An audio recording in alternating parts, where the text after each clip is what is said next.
जगत गुरु राम भद्राचार्य ने कहा है कि आरक्षण अगर खत्म नहीं किया गया तो देश में गृह युद्ध होगा। कैसे देख रहे हैं उनके बयान को सर? इसको काहे का जगत गुरु? गृह युद्ध तो वही स्टेटमेंट से हो रहा है। सबसे पहली बात यह है कि हम शुरू से ये बात कह रहे हैं कि संघ परिवार के असली निशाने पर है SC ST और OBC। मुसलमान तो एक बहाना है, लेकिन असली निशाने पे यही है, SC ST OBC। हाँ, तो ये बाबा लोग भी अभी उनको पुरस्कार भी मिला है ना, पद्म भूषण क्या मिला है उनको। तो बाबा लोग अब पहले मुसलमान के दबा के धमका के हम बार बार दलितों को समझा रहे थे कि भाई आरक्षण निशाना है, तो असली चरित्र और चेहरा इनका सामने आ गया है। बाबा को हम चुनौती दे रहे हैं कि यही बात वो मोहन भागवत से और नरेंद्र मोदी से कहलवा दे। कहलवाए नरेंद्र मोदी से। ये बाबा कौन सी यूनिवर्सिटी में पढ़ के बाबा बना है? कोई एग्जाम पास किया है? जगत गुरु है सर। जगत गुरु कौन सा एग्जाम पास किया है? बाबा साहब ने तो कब का लिखा था कि पुरोहितों का जो एनिहिलेशन ऑफ कास्ट में कि उसका एग्जाम हो, कि उसकी बहाली होनी चाहिए। ये लोग एग्जाम तक देके पास किया है। ये जो जिस तरह से मुसलमानों के खिलाफ अब तो आगे आरक्षण पर आ गए ना, तो ऐसे भी मोदी सरकार तो धीरे धीरे आरक्षण खत्म कर ही रही है। गृह युद्ध की बात कह रहे हैं सर। तो गृह युद्ध तो यही करवाएंगे ना। बाबा लोग क्या करेंगे? इनका काम तो आग लगा के जाके आश्रम में चुन जाए। भड़का रहे हैं। उनको ये नहीं पता है कि कोयले के खान में जो है ना, मशाल लेके रोशनी नहीं करते, तो वही काम कर रहे हैं। भड़का रहे हैं लोगों को। और हिम्मत है तो सरकार से घोषणा करवा दे कि आरक्षण हम खत्म करेंगे। कह रहे हमारे लोग 100% नंबर लाते हैं और उनके पास कोई आंकड़ा है? और जूते सिलते हैं। कहाँ जूता कहाँ सिलने वाला कोई प्रमाण है? मोची बड़ी कंपनी बना के माल कमाते हैं, चमड़े का काम करते हैं, लेकिन लेदर बैग्स, जैकेट्स, मोची शोरूम, ये सब बना के माल कमाते हैं। सीने वाला, काम करने वाला तो बेचारा दलित है। नहीं, कितने ब्राह्मण को जूता सीते देखा है? और वो तो यही कह रहे हैं। कहने से क्या होगा? 4% कौन बाबा है? ऐसे लोगों को अगर सरकार जो है, इनको तो जेल में रहना चाहिए था। ये देश तोड़ने के, संविधान तोड़ने की बात ये कर रहे हैं, लेकिन चूंकि अभी इनकी सरकार है तो जो मन में है वो पटर पटर बोल रहे हैं। बाबा लोग राजनीति कर रहे हैं, अपने आश्रम में रहें और धर्म का काम करें। ज्यादा राजनीति में छेड़छाड़ करने की जरूरत नहीं है। बाबा राजनीति कर रहे हैं और राजनीति वाला लोग उनके चरणों में है, इसीलिए ना मन बढ़ा हुआ है। ये तो संविधान मानने वाले लोग नहीं थे ना। रामलीला ग्राउंड में जब संविधान लागू हुआ तो इनकी रैली हुई थी, इन्होंने नेहरू और अंबेडकर के पुतले फूके थे। तो ये तो राहुल गांधी भी कह रहे हैं ना, सीधा और सीधा मनुस्मृति और संविधान के बीच लड़ाई है। तो ये मनुस्मृति वाले लोग हैं, ये दलित पिछड़ों को दबा के रखना चाहते हैं। ये संभव है क्या? कह रहे बाबा साहब ने गलत किया, मनुस्मृति जलाकर। उन्होंने पढ़ी नहीं थी मनुस्मृति। क्या बात करते हैं? उन्हें संस्कृत नहीं आती थी। वो क्या बात करते हैं? इनको क्या, इनको अंग्रेजी आती है, इनको फ्रेंच आती है, जर्मन आती है। मनुस्मृति जलाया था, ठीक किया था।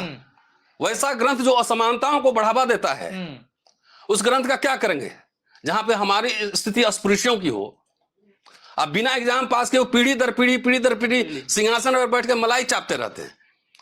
अभी तो सरकार होती संविधान के विरोध ये बात कर रहे हैं, देश को तोड़ने वाली बात कर रहे हैं, और यही बाबा गृह युद्ध फैला रहे हैं।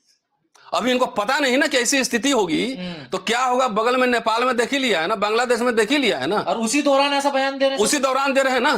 तो ये साजिश है, यहाँ पे ये साजिश है।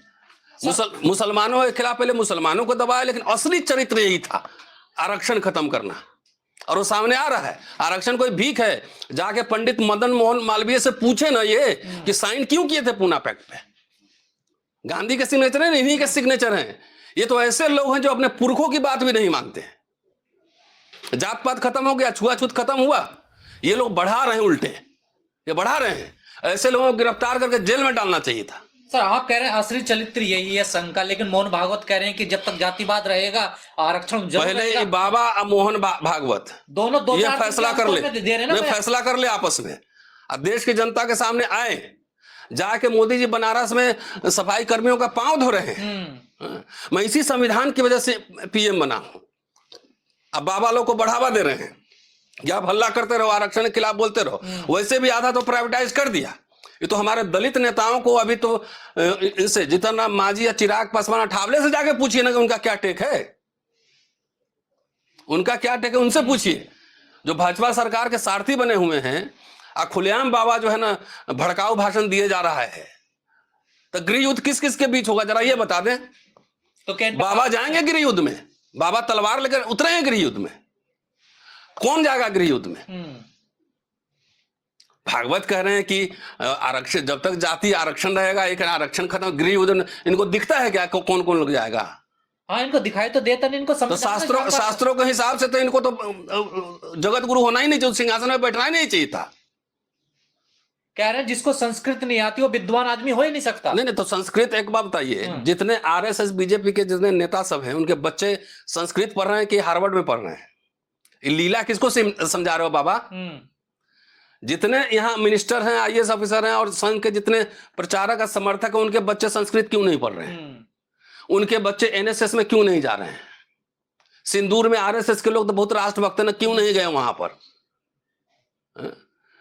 तो अब संस्कृत तो अब समझ लीजिए कि खत्म भाषा है। वो खाली मठ के अंदर पूजा पाठ, वो भी जितना बहुत लोग बोलता है आधा आधा गलत ही बोलता है, ये खाली उसी की भाषा रह गई है। कोई ऑफिशियल लैंग्वेज नहीं है, कोई सरकारी कामकाज नहीं होता है। संस्कृत पढ़ने से आप कुछ बन नहीं जाएंगे। सर जैसा आपने कहा कि इन्हें पुरस्कार, ज्ञानपीठ पुरस्कार मिला, या ऐसे बयान देते हैं, देखिए सर ऐसे ही लोगों को मिलेगा पुरस्कार, क्योंकि सरकार उन्हीं की है।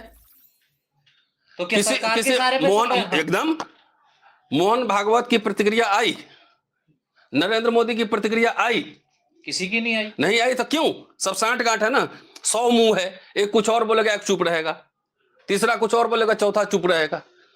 ये तो हम दलित नेताओं से 131 सांसद जो बैठे हैं उनसे पूछना चाहते हैं।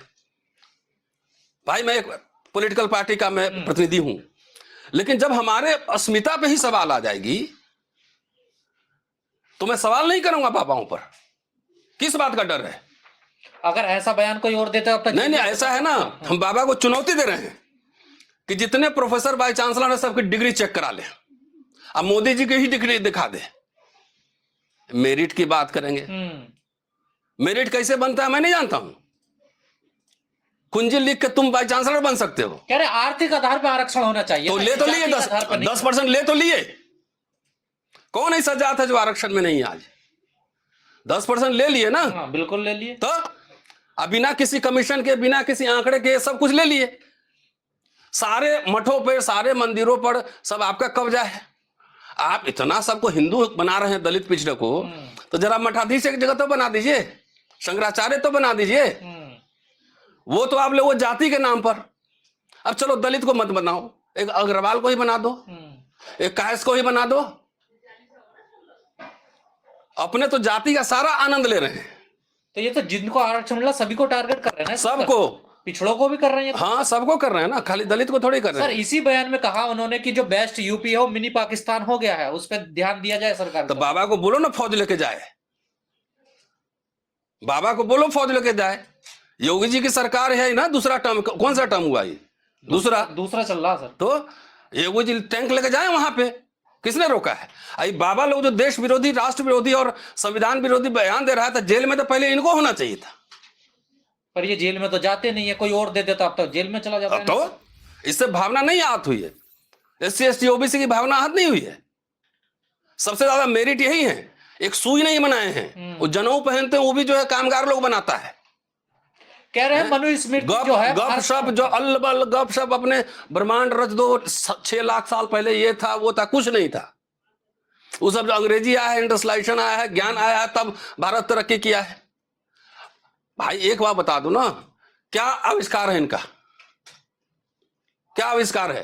अरे जिस समुदाय को हजारों साल तक आपने पढ़ने नहीं दिया, वो 50-60 साल में आके आपके बराबर टक्कर दे रहा है, चुनौती दे रहा है। इसी से अलबलाया हुआ है। 672 साल मुसलमानों का शासन रहा है, इनके दरबारी यही लोग थे। आप आंकड़ा देख लीजिए, नवरत्न यही लोग थे। मठ मंदिर को जितने मिले ये अनुदान, उसी पीरियड में मिले ना, औरंगजेब ने भी दिया। अंग्रेजों से कौन इनका मुकाबला रहा है? RSS कौन सी लड़ाई लड़ा है? मेरिट की बात करते हैं। कह रहे मनुस्मृति जो है वो भारत का प्रथम सबसे बड़ा संविधान है। तो लागू कर लो ना, आधा तो लागू ही हो गया है, जो पटर पटर बोल रहे हो। तभी ना बोल रहे हो कि संविधान इफेक्टिव नहीं है। अभी RSS बीजेपी ने संविधान कमजोर कर दिया है, तभी ना इसे बोल के आराम से बैठे हो, ना तो जेल में होते ना। तो ये लोग अभी भी मनुस्मृति को मानते हैं। ये लोग मानते हैं, माथा में प्रबल होता है। प्रथाएं कई बार कानून से ज्यादा मजबूत होती है। पीढ़ी दर पीढ़ी मनुस्मृति मान्य। मनुस्मृति क्या है? एक शब्द में समझिए, असमानता पर आधारित समाज, तो ये जिसमें सब असमानता पे चाहते हैं। हाँ, ये असमानता वाला समाज चाहते हैं। कॉन्स्टिट्यूशन सबको बराबरी का अधिकार देता है, इसलिए इनके पेट में बाबा का मरोड़ हो रहा है। तो ये तो यही लड़ाई को भी नहीं मानते इसका? नहीं मानते हैं ना, नहीं मानते हैं। संसद मार्ग पे संविधान की प्रतियां जलाई गई, आज से कोई गिरफ्तार हुआ? ये तो अभी लोगों को सड़क पे इन बाबा के खिलाफ उतरना चाहिए था, पॉलिटिकल पार्टी को बयान देना चाहिए था। बहन जी सदे सदे बयान दी हैं।